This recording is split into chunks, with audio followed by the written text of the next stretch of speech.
இது மிக மோசமாக முடக்கப்பட்ட புத்தகம், the fall of a sparrow என்கிற புத்தகம். ஆயிரக்கணக்கான பறவைகளை பற்றி, இந்திய பறவைகளை பற்றி இதிலே சலீம் அலி மிக நுணுக்கமாக ஆய்வு செய்கிறார். உலகத்தினுடைய 13% பறவை பாப்புலேஷன் இந்தியாவில் இருக்கிறது என்று இந்த நூலில் குறிப்பிடுகிறார். ஆன்டிங் என்கிற ஒரு விஷயத்தை பற்றி அவர் சொல்லும்போது ஆச்சரியமாக இருக்கிறது.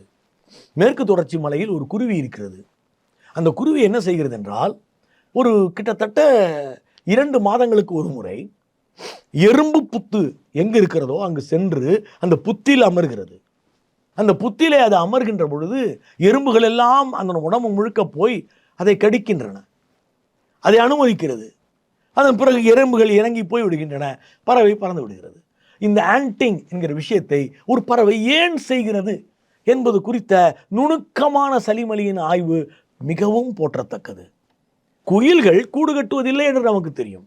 இதிலே முக்கியமான ஒரு பரிணாமவியல் உண்மையை அவர் வெளியிடுகிறார். குயில்கள் காக்கையினுடைய கூடுகளுக்கு போய் திருட்டுத்தனமாக முட்டையிட்டு விடுகின்றன. அவை காக்கைகளினுடைய கூடுகளுக்கு மட்டும் போய் முட்டையிடுவதில்லை, ராபின் பறவை என்கின்ற ஒரு பறவையினுடைய கூடுகளிலும் போய் முட்டையிடுகின்றன. ராபின் பறவையினுடைய முட்டைகள் நீல நிறமாக இருக்கும், காக்கை பாதி வெளிர் நிறமாக இருக்கும். இதில் பாருங்க, இந்த குயில்கள் எப்படி பகடையாடுகின்றன. இந்த குயில்களில் நீல நிற முட்டையிடுபவை எல்லாம் ராபின் முட்டை கூட்டுக்கு சென்று முட்டையிடுகின்றன. வெள்ளை நிறத்தில் அல்லது அரை வெள்ளை நிறத்திலே முட்டையிடுபவை எல்லாம் காக்கை கூட்டை தேர்ந்தெடுக்கின்றன.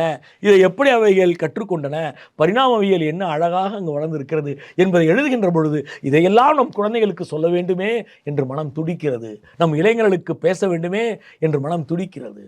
இந்த புத்தகம் மேலும் மேலும் வெளிவர வேண்டும் என்று நாம் அரசை கோருவோம்.